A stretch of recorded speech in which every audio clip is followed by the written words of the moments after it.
ta xin nó đây là họ của chiêu cái là cho nhiều nhiều ta tụi nằm ở cho mấy thế à ở tụi mấy bút ta sao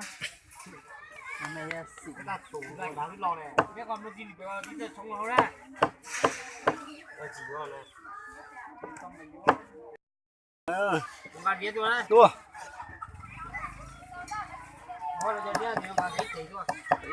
ngắt giấy được quá ngắt giấy mua thì là khó tới thì là khó tới mà những giấy được rồi đấy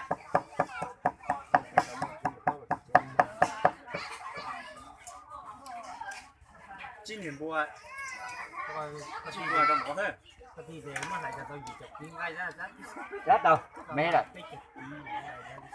Được rồi, chúng nó rát kịp rồi không? Cái gì hủ ta có để.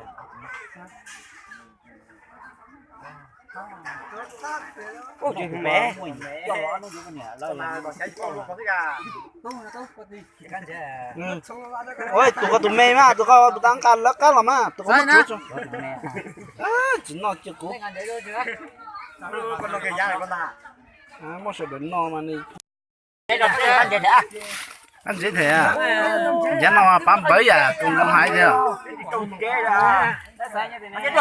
Ngon ngon. Cái gì đó lúc có tiệc à? Đi luôn hả? Dễ. Cho chị, chàm gì hay gì quá, cho rồi. Chơi rồi, tôi cho để lộn tại cả. Cho con nên lo không biết chi vậy. Chứ biết lòi á. Nhà yết không? Mất trừ của cho các tiểu cho này à? Rồi cũng tốt tụi mà.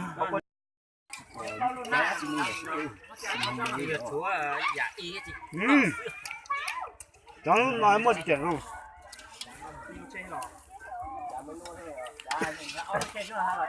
Thật ra tao cái nhúng nhỏ là.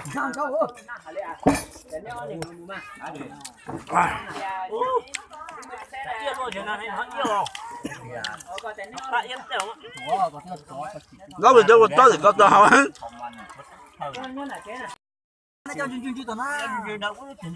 Rồi, chả chú chú, có chả chú chí này. Lo thì lo đó đâu, bây giờ chả coi. Con thì phát được cũng con chỉ con chế à. Đi con này. À. Là sét là ta. Giờ là sét tốt tàu rồi.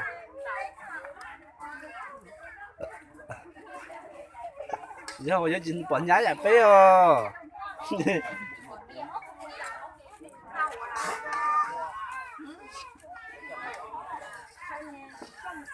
Này, chỉ muốn chè nè. Qua chỉ đặt chú. Ôi. Ôi. Nó bây giờ muốn này đó. Ôi, nó. Này ngay. Ê, cô mua chập đâu.